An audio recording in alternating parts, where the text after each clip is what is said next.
Ia, ko e whawhelea ku le ko paia mo ko man whawawinga ka ko kalame. Ia le sa kam whawhai pe mo moisin ka ko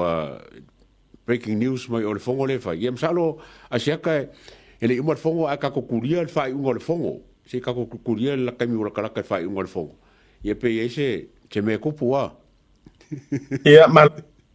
lo te mire nei le vavai atu le fono la ua a matali tono lo wina ina ia pasi le whaitaunga. Ia whaitaunga whai ula walu. O le tula fono lo no winga no pasi ia fata o toloa ia ai lo la pete o ini tu pa te tua ona ile te inga malie ma tu pa nga no ina le fionga di palmia la fonga a tu le pale sa faya anga il palmia il down le la ai il to foi mai o le tato por kala me o le tato fa soa ele ngata la o fai pule le na mai fa le la tai ai sita to so mai ai ele mele sa tu lai mai e ali mongi ele tai before o lana o lona fina ngalo le atoa o le matua te le lava o le fa le tonu le mafo fau le fai pure lea lai upo moni lava o i fo i o lea la pe ia tangia mai ai e moni masalo mianga ia e tele na tapisa ile to tele e ma fa be mai o le fai pule lea e fai fora o fasaina ona o le matua ova ma me ta o le ma fo fau le to ainga tanga ta o fa pe o lai na tonu le mo te fono ro bingo la fa betalanga e fai o le loa va le fa alo alo cosa pe le o pe le fa alo tu lo ia la audi le wotea ai se sila o le ngofoa o sa moa a koa o le kai o le atunu e au fia ai mangaia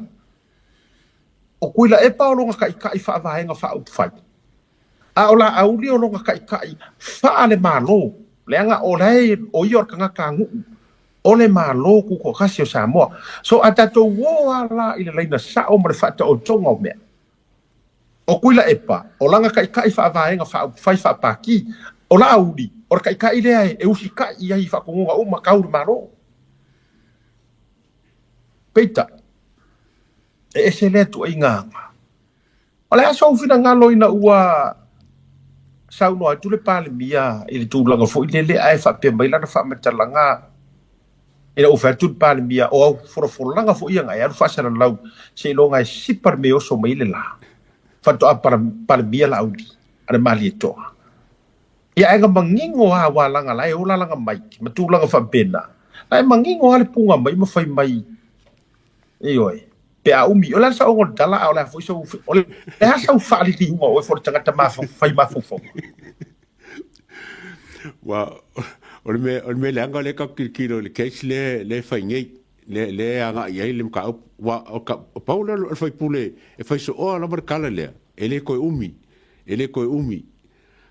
ole mafa fonga leo ke kau mawa ku i limongi pe fori ngwa wanga lor fa un case mai fa musingo e aleng fa so kala le fa mai ele ko umi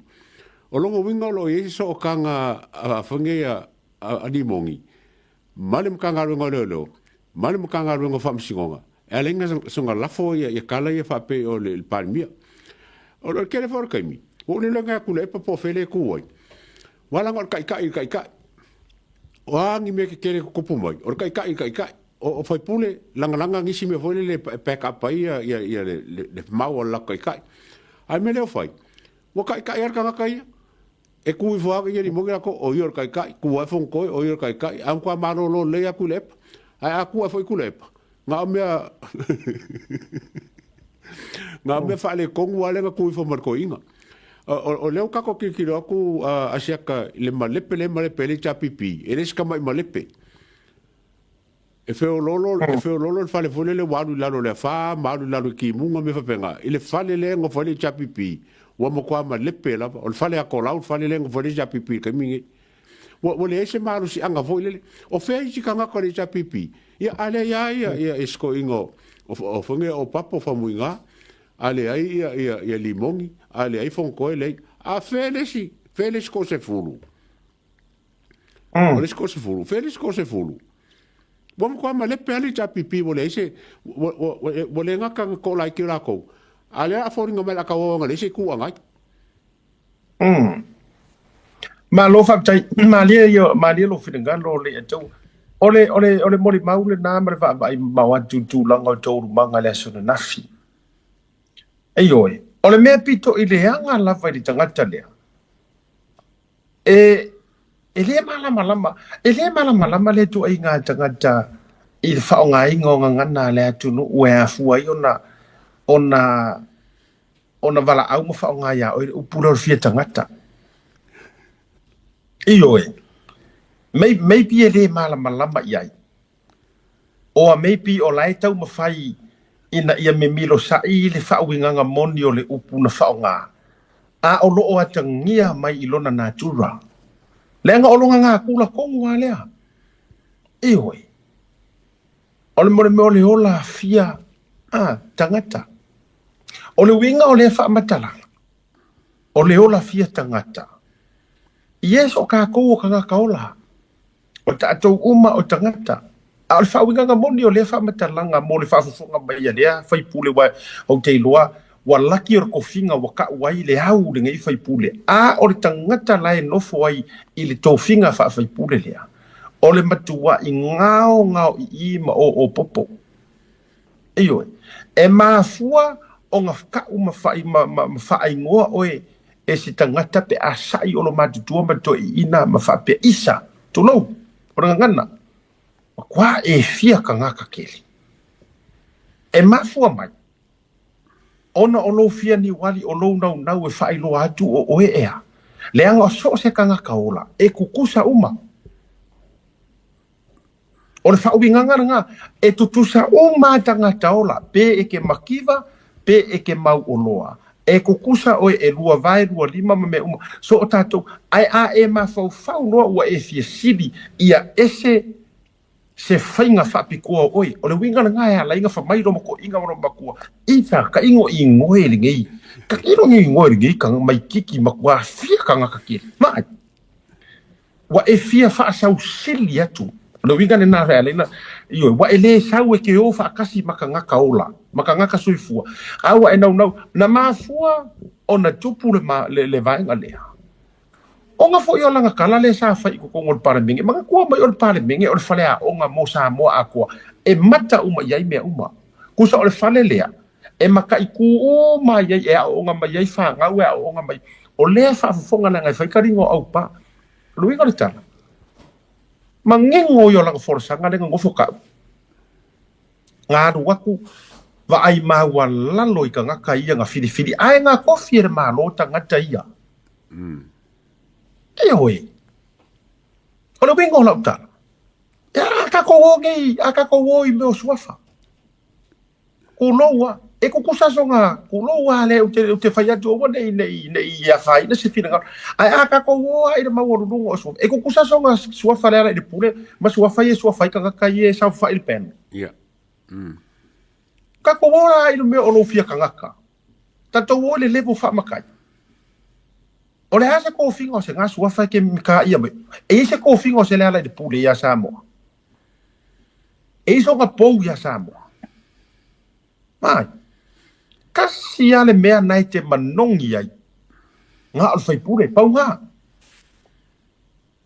Le nga yei fai pule nga malo sa. E fai pule nga malo o nga wafia se lau wafe ko kupe wafaka wai paloka. Ma whako singa ai Kagaka. Ele ai se makaukia ko loa. Ela fai tu moni ala utala awan ia fia se fina ngalo sis. Ala fa kusala ukala.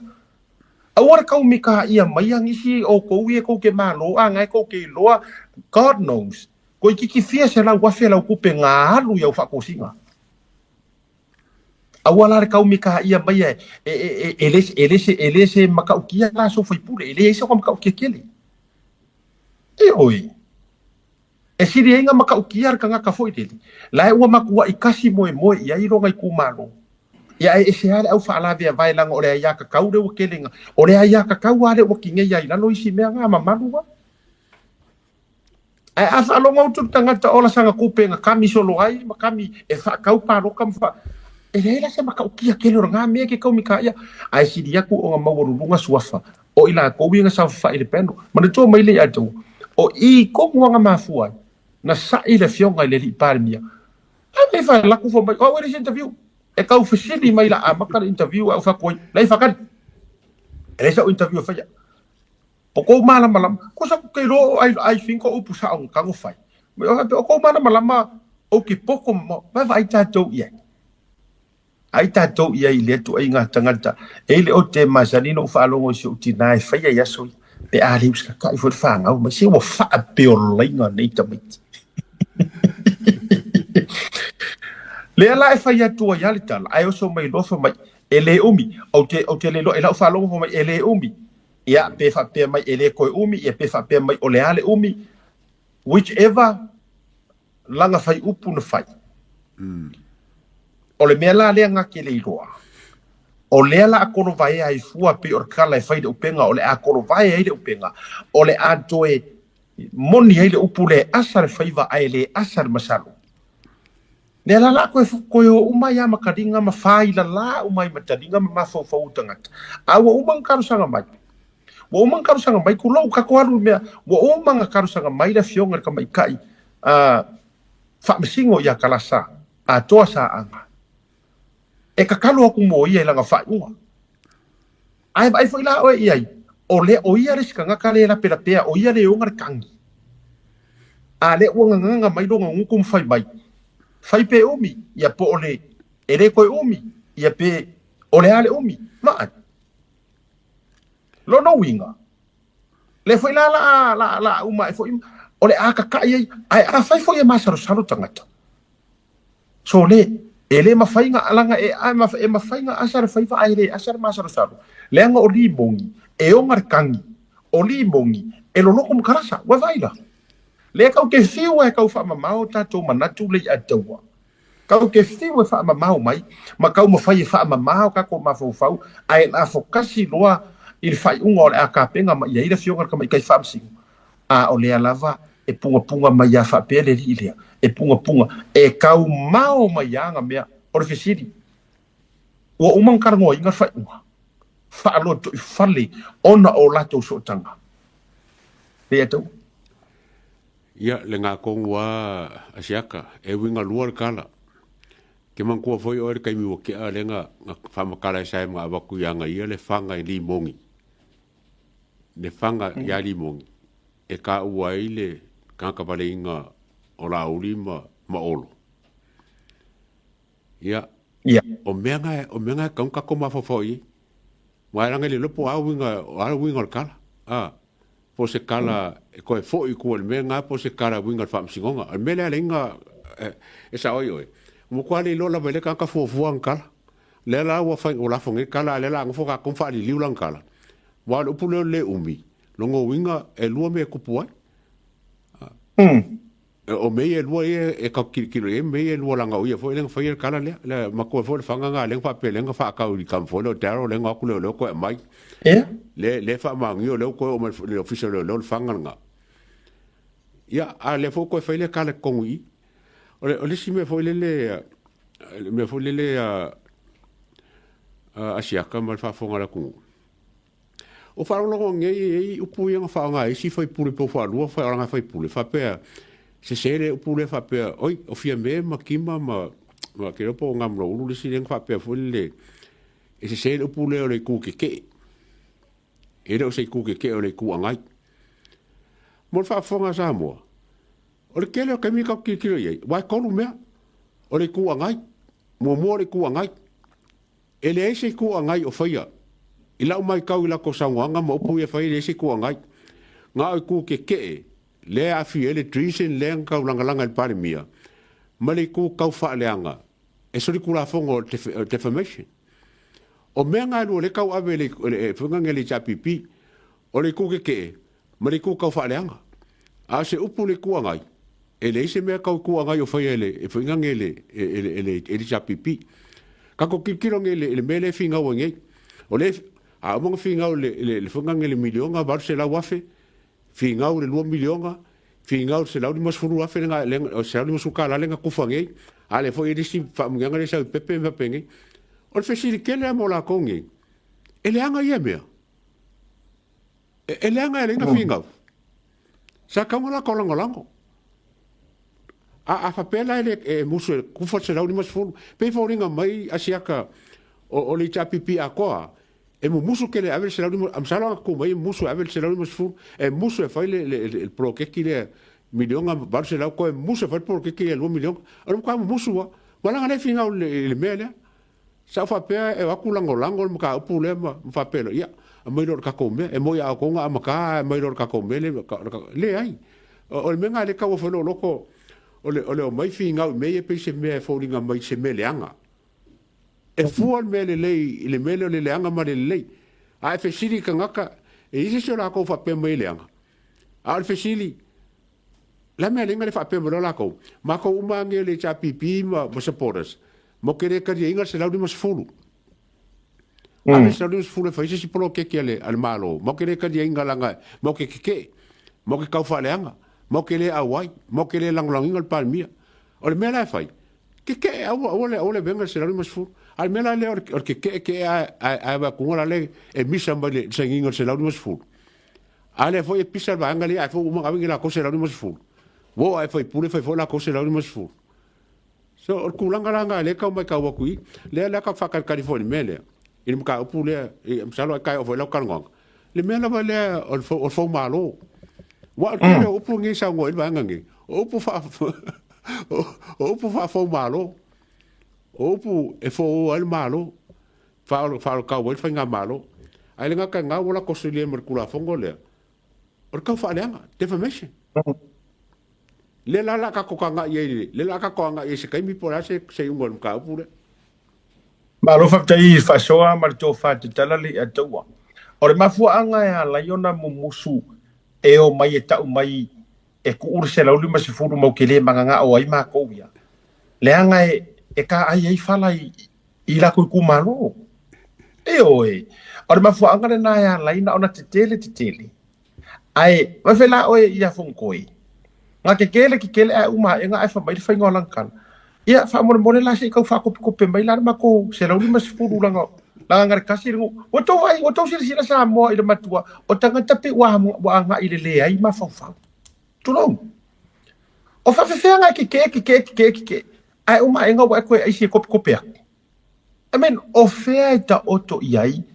le tu langa sanga tonu o lo ma fa ia ko inga e ke fa mai pola mo ku fa fua e ko ke le for inga fast ele ngi ko se la ulima se furu la o mo na fitali le fionga le pale mia o le fa to fa la inga o le lei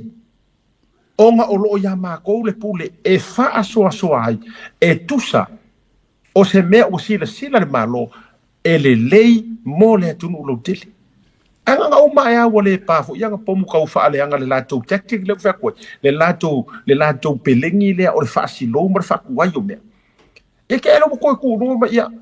fa mo la ka ko pe mai la o to ai sa mo il ta o ile fa ya tu o saukia pomo le awri o saukia io o saukia pulu o le to yai paule me la o fai to tonu na o le tau fa le anga o sa o le upule le ya le nau te loa e ave yai e sa o le le fionga le pa me pe fa pe o sona finangaro e fa ngoi la to ele to yai se meta o se tua ngai ya sa mo ko ke sila fia wala ngai nga fu le feto se tua ngai le au ko kasi le angor menino finangano le au ko kasi ai ina ne isa tia fu le ma ave le fu ma a fia fu tolo pu lo fa kai fa tai tu ya ma wala have no le mo molia tu lo fa tai tele tu ya na mulo ulu lima ioe manisi mo moli fa tai fo ia tamapua le na tai fa tai tele fa tai victa po e mana ia yo tanga te tu lai mai e mai e lango ai mai vai ngai io e po fa le ia io mai fa la sa wanga atu ia lango tanga ta mai e ia langa fa ko fa la ina fa mai ole a o le focus inia ingi me le ole a o le kilo a ungi me le o kula fongo mar suinga ai se a leanga e mafai anga faingi fainga e faa le leia o ka sole se mangai o le akala manguia ya ro loto. Well, I don't care por ma fo o tota toia le ya personal issue ya ku ya leanga ola fo ile tu ala no le atu e vatu ya tatou po fast and HRBP aua ka ko ke ave personal inga ngi maka upu. Let's be professional. Iyo o le ala le winga ola fa bitalanga fa ka ile ka mali fa mai la ule fia focus a ule negative o me le ai ole a o fa fikaia me le ai sa umar fa fikainga o esa la le ku la ia ku ia sanga nga fa esa ule fale vai ku ko lua mu mo a mu ala fa me ala bari lo mu ko lipstick va kisi vai ka ko ye ole ale winga fa mitalanga ole mafuanga nga le atau ole na atau sau noa mafuanga ko ngai mo musuai au ri le au ke ia ma le au loto le anga ia ole mafuanga nga e musuai e public le la ko ke ai se o foi le mo musuai ta o fi le tupe au ngai ngai ku fai la ko ku mano awaka ai mongia nga mo la ku fala e o ai HRPP le to tonu la tu malo o kanga ngai piko i mo lenga kanga le kau ku le io ora au kau ku le nga le ngai le ngai piko lu mara le mo fa yetu but e deserve o ko la nga ya tia fa fe kai o ko loko au ngai kai inga fu o ko fa loko le nga marke ke ele fa o ko fa pule nisi o to fa pule to melanda fa fe te ye lo loto el tasile o fa pule o ba va yetu wa maku wa isau moku ale susungu pau ale fai por kala menga le lafi solo nai New Zealand. Iyo. Ya ayo meia la unga i mai wala no fa longo fo i sau di mongi. Wa tangi ina walu ese ma wa fai ele fionga ya tayo di i se fa ai unga ele ngato se fa unga fainga ka. O se fa unga ki nga. A o lo se fa unga poto moia. Ma ko ki nga ya le loko le sa ngola ya di mongi mai ma le foi mo ki do e yai mai si ai oso mai lang kama mai nga le o ka nga ka fa pa mai a ka mai le ngos ko ingo ku ya ngofo ngofo ko ila e pule i le paki ngofo li mongi e fai lau kusi ai kudie ka nga ka ku ya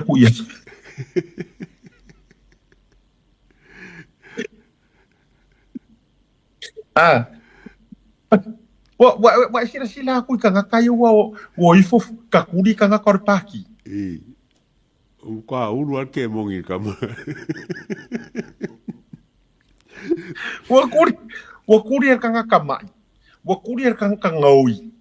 wa kudi ka nga fa me ai ya fa tu tangata nali tangata malosi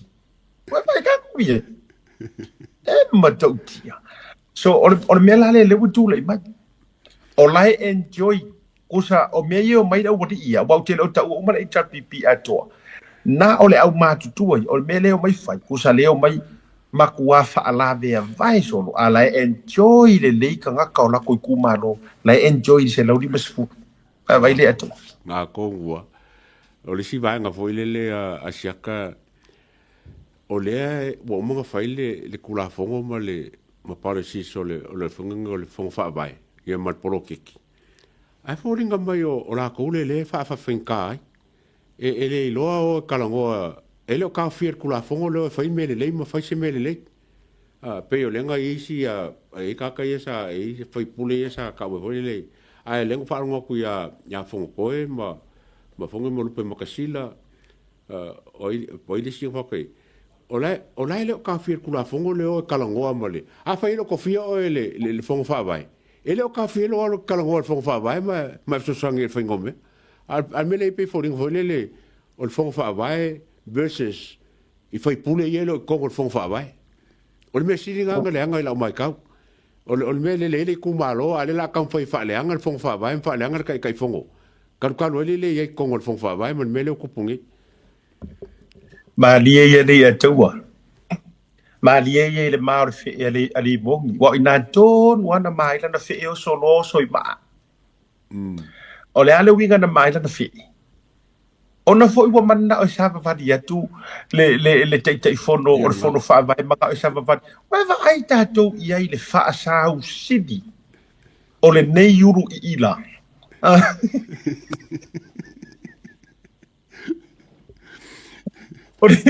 o tu vai ai le fa sa u sidi o le uru kakangi dia e mana ina ua mai lana fe ina ua to e tuli mai fafo male wa ka ke ronga me ai mo ki ngoanga ra kulo mo ngo fa Fiapoko le o nga kuri mai fafo e peno le na fa fa tan longa le o mana wa lu au mai lona tu malo mare nu e tau au mai hele pule sa wa mare pule maros fa mai e haku o e manga o e la ku kai fongo malanga fongo fa vai e ko fa sa fo nga ba ko fa sa fo fa i manga ba ko fa sa fo fa ya o ke ni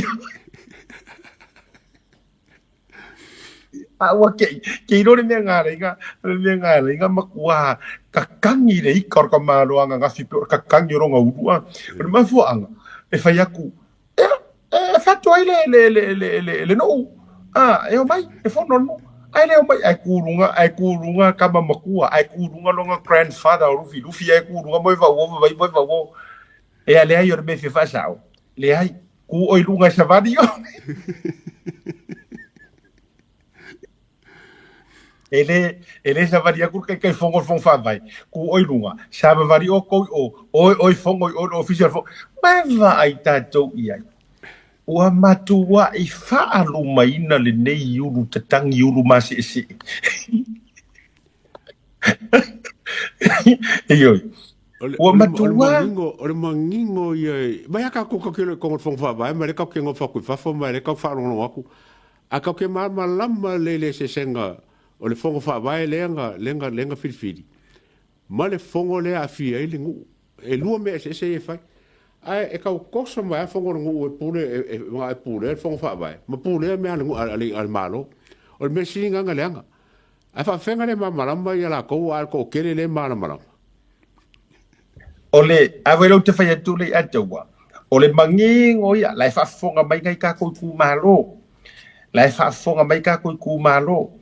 e lefe avea ia mea e lefe ia i fua sa maria mai ukaya ai te lo auto ai o le pule fa malu ali ma fai pule o lai ai le lako fa malu ai pa va ai nei o winga no fa mtelanga kusa ole ofisa ole malo lai ku ko malo si ele se officiale officiali o ia ni me fa penga o kupu already yes le la ka ua le ya tawa o lai ai official leo lai ku ngoi ku malo o lai ai fale mai fa ku malo lai ku ngoi ku malo o feke nga ia le unga o ke komiki lai ai malo o feke nga ile unga o aku va nga ia leo ia ka ko ile leo wa leo o le supreme authority nga la le winga o tala la tuti fo ile fa marusia enforcer kula fo ai mafainga fa sanga mai ia li mafai pule fa sala mafainga kongi sala ia mafa ke ese pe a fai wala to solia ni vaenga ele ka kau o nga sopo ia pe ole o nga fa au mumu kau ai misa fa mo moike nge ki o ngu ava va ngai ke nge kero ngu o le ke matuani fa te inga o mea langa ua sopo ai loa le kai le ele pe sopo le pule au ona sa wai loa ia le o kongi sala le ngu ele ai la se sia e le ono le nga e o wai kele na e a apa ko i mar mingi ska mar malo mar makanga ruenga o le lo fa maro lo e mar unga ruenga kui o chief ia ko ia ki male lau e maro ngu fa kafea mai fa sa varilela vai se ole mangingo yo mea ai ona fo e mafu mai ona fo yo le loto leanga ona ualu atu ele kai fongo mafu angala na wo mai ke believe you me le atawa ana tai fono ele kai yo au mai fu kusol mele o fa nga le wali ia wo ka mo fa ka koso mai kai ko ingoringu mai ku malo ai fai mo la to tari pupuni but fono fa avai has got nothing to do with fono alenu o le ale fongo whaavae, e avaku iai le kupe ale malo palasi iai. O ngā awhiwhi o mai lea o le ngu, e alu e a palai, alu ri tangata ia, a palai mai lau fund, ma lau funding po lau kupe, e whai ai lau porokeki, pirioka. Pirioka. O le ale fongo o le ngu, o i e uku iai le salakuku, ma le sarakoko, ma mea lava, i tū maanga whaavae, i to tonu lava o nuu mai tū mano. Le ai ma se mea, o le awhiso poa i ai fua, e oe, paula mea, a o le ai ni se whangare fongo o le ngu. Ia kāru sanga i le fongo whaavae, a mai se mea whaisi poki. O ai eika re ngā mea. E o kupe aru au ngā a kongu fo i o ngai kau kuai ngai ko inga wai. I oe, ngai ko inga ngā whiola mea mala haiki re i whai ngā ruenga. Le o kukua ma wapeng si o ngai re i whai ngā ruenga. E manino a mama i o le vano nopo. E le ai fo i se mea la awa po i fua re fongo wha vai la tau mara te fono. Ona sona whetā ngofi fua whai ki uki o le pule wha a li ima whai pule rungu o le se mea. Ai se mea la so po i fua i o. Ia le nāne atu. O risi ngā mea ka ua Asiaka mar whafonga Samoa. Ia kōsi la fia le lei. O ngā ruenga reka kai fongo ma le fongo wha vai len kengi. Ngā lai o ngā maku aku le milionga baru se lau kāra. O lako ngā ruenga fo leo maku o koe le 2 milionga. O ngā ruenga ke le anga sa whai vanga le. E le ma whai sa e malo o ngā wha maku ia kupe ia. Pe a whai e whai ngā ruenga reka kai fongo ma lako fongo. O la ngā ruenga. O poro keki o kausanga a koa e whaanga e le milionga baru se lau. Ma le poro keki o le kausanga a koa e whaanga e 2 milionga. E le lai kiki rana ngā ruenga le fongo lea. Ele me faila ele uri ia nga ke kiro fa penga ele o kiro le ka o le fongo le mala ko ye kong o ka fo ringa me pe o si le ko le coffee ka kai fongo le coffee foi puli a foi le na o le winga le te fai atuai tu sa wana nau le ataua o le tope see what money can do see what money can do le ki ofa mai money is power, and the last of money is the root of all evil. Usa ole la ivo umare woni ma foringa ivo a foringa fora ka finga mo so le pingi foringa ngi mi kulari langa fo yo le la nau le tupi kasi al ma fo anga le ata wor tupi mai wasidi wa ngalo Kagaka o la ko fai puli ia ai ale sidi e fo ila o nga fo ila si sila le ata wa 2 miliona lea e te tai fonoina i le tausanga. A o oe la lea le fai pule lea e ke e nga o lou pei ma lou corrupt lea ke he vai.